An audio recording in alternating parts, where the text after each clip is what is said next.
Selamat pagi dan salam sejahtera untuk kita semua. Jadi perkenalkan, saya pengawas mata pelajaran seni budaya tingkat SMA, dan pada kesempatan ini saya akan menjawab pertanyaan dari wawancara menjawab pertanyaan dari Ibu Mektildis Alfiani Tagur. Ada beberapa pertanyaan di sini. Jadi yang pertama, apa yang menyebabkan minat peserta didik dalam mengikuti pembelajaran seni tari masih rendah? Nah, berdasarkan pengamatan saya atau berdasarkan teori-teori yang kita pelajari, bahwa manusia itu memiliki banyak kecerdasan ataupun banyak minat. Ada yang linguistik, ada yang matematika, ada yang logika, ada yang bernalar, ada yang berbahasa, ada yang seni. Sehingga ini menjadi latar belakang bahwa tidak semua siswa memiliki minat dalam pembelajaran seni tari.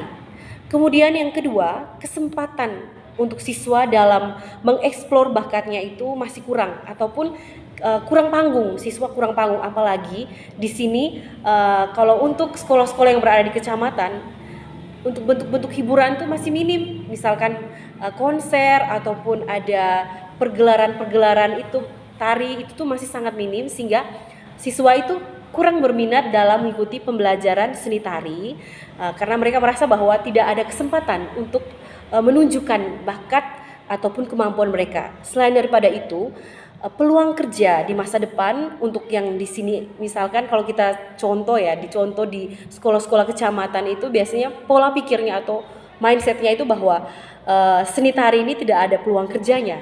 Jadi mereka yang tahu bahwa cuman ada mungkin hanya guru seni saja, ataupun ada yang menjadi dokter, perawat, bidan dan lain sebagainya, sehingga untuk tarian itu bukan merupakan hal yang utama ataupun menjadi prioritas siswa dalam mengejar karirnya, sehingga minatnya sangat kurang.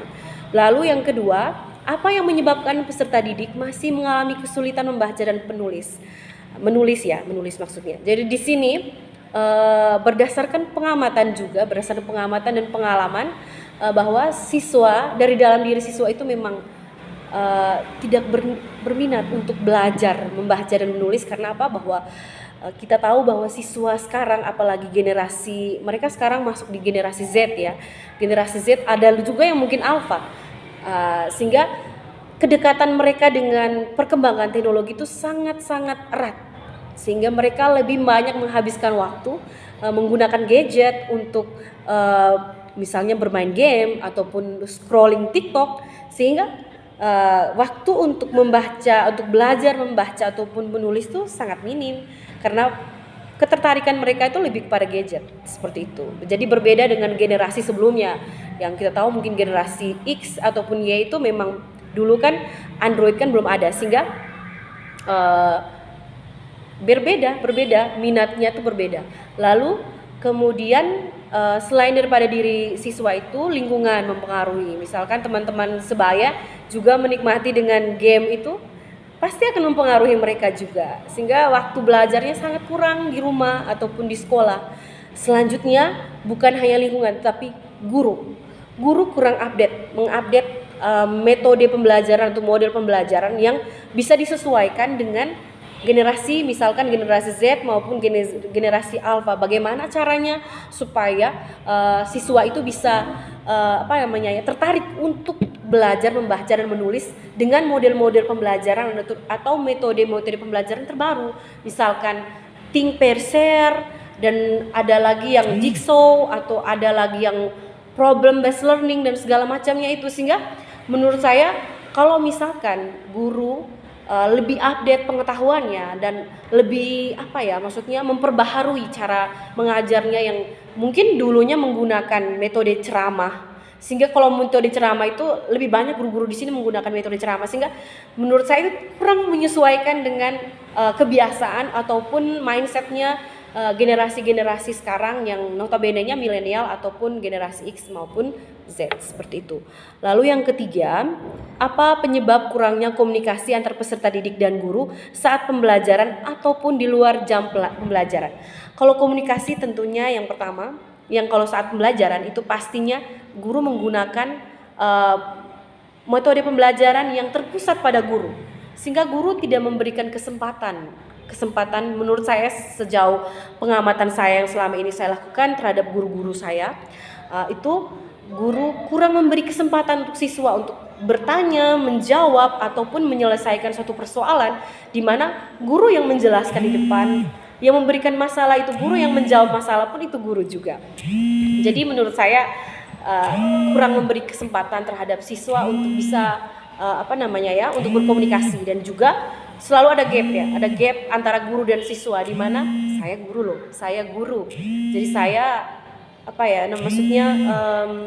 tidak memberikan kesempatan siswa itu menjadi sahabat antara guru dan siswa. Jadi siswa itu masih segan untuk berkomunikasi dengan guru, di mana guru masih merasa bahwa powernya itu di saya.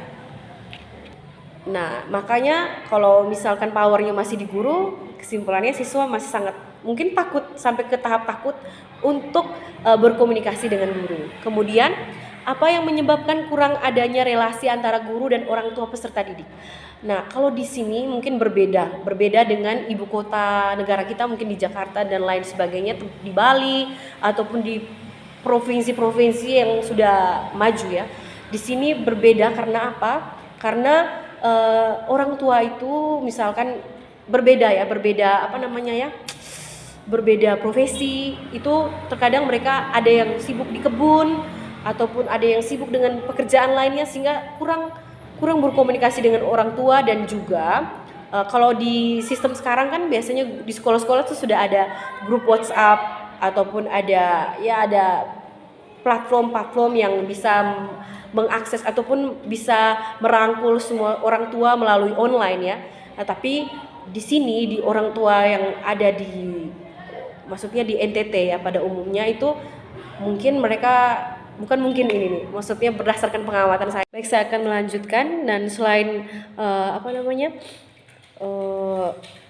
grup WhatsApp dan segala macam itu, menurut saya ya tadi komunikasi karena waktu yang terbatas, dan juga selain kurangnya sarana-prasarana seperti smartphone, dan juga kemampuan dari orang tua. Misalkan, mohon maaf, ini saya mengeneralisasikan, di mana kemampuan orang tua ataupun yang notabene-nya sudah berumur itu kurang bisa berliterasi secara digital, misalkan penggunaan smartphone dan lain-lain, sehingga itu bisa menyebabkan komunikasi antara guru dan orang tua itu menjadi tidak optimal. Kemudian pertanyaan selanjutnya, bagaimana membangun relasi dengan orang tua dan guru dalam mendukung proses belajar peserta didik agar lebih optimal? Seperti yang saya sampaikan tadi, bahwa jika kita ingin komunikasi antara orang tua dan guru lebih optimal, maka harus ada rutinitas komunikasi yang bisa dilakukan secara langsung ataupun secara virtual. Kalau secara langsung itu bisa kita menggunakan metode pendekatan, di mana entah itu 1 bulan atau 2 bulan secara rutin itu orang tua ke sekolah sehingga bisa berkomunikasi dengan guru. Selain daripada itu, kita perlu ada kunjungan rumah di mana guru wali kelas yang paling utama bekerja di sini, wali kelas ataupun guru mata pelajaran, bisa langsung ke orang tuanya, karena memang kita tahu bahwa orang tua itu yang ada di kecamatan itu hampir sebagiannya itu tidak menggunakan smartphone, sehingga kita bisa menggali latar belakangnya, situasi keluarganya, kemudian bagaimana pola asuh di rumah, itu bisa menggunakan pola atau pendekatan itu atau kunjungan rumah. Dan selain itu, kita juga harus ada grup WhatsApp apabila kita berada di lingkungan ataupun latar belakang orang tua siswa itu sebagian besarnya menggunakan smartphone atau ada WhatsApp, sehingga kita bisa menggunakan grup WhatsApp. Hampir setiap hari itu kita harus memberikan informasi terkait kegiatan siswa, terkait kegiatan dari sekolah, ataupun ada beberapa permasalahan itu yang perlu didiskusikan secara virtual, sehingga meminimalisir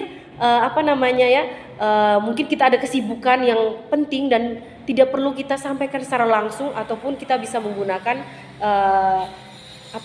WhatsApp sebagai alat bantu dalam berkomunikasi, seperti itu. Kemudian mengapa peserta didik belum memahami materi-materi HOTS? Kenapa peserta didik belum memahami materi-materi HOTS? Yang pertama adalah kita tahu bahwa keberhasilan siswa itu tergantung pada gurunya. Apabila guru seperti yang saya jelaskan tadi bahwa mengupdate atau memperbaharui pola ajar ataupun metode-metode pembelajaran yang bisa disesuaikan dengan pemanfaatan materi-materi HOTS yang notabene materi HOTS itu kan dia berdasarkan taksonomi Bloom kan dari C1 sampai C6, sehingga guru itu perlu update tentang metode pembelajaran dan juga harus menganalisis kebutuhan siswa, di mana siswa itu kan dia berbagai, ada jenis-jenis, ada kemampuannya tuh, ada yang baru C1, ada yang C2, atau malah ada yang sudah sampai di C6, sehingga guru harus menganalisis kebutuhan siswa, sehingga selain itu guru juga harus update, lalu banyak baca, berliterasi mengenai metode-metode pembelajaran yang bisa memberikan stimulus kepada siswa dalam memahami materi-materi HOTS, ataupun ada latihan-latihan soal yang istilahnya tolak ukurnya sudah ke HOTS. Karena HOTS itu dia membutuhkan misalkan metode pembelajaran project based learning, problem based learning, kemudian jigsaw dan lain-lain, sehingga guru itu perlu mengupdate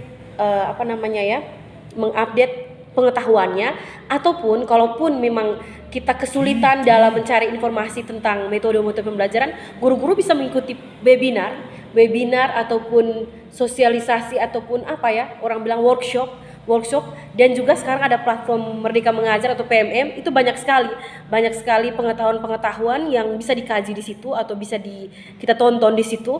Jadi guru bisa menyesuaikan dengan tuntutan perkembangan zaman, di mana abad 21 siswa harus bisa memahami materi-materi yang high order thinking skills.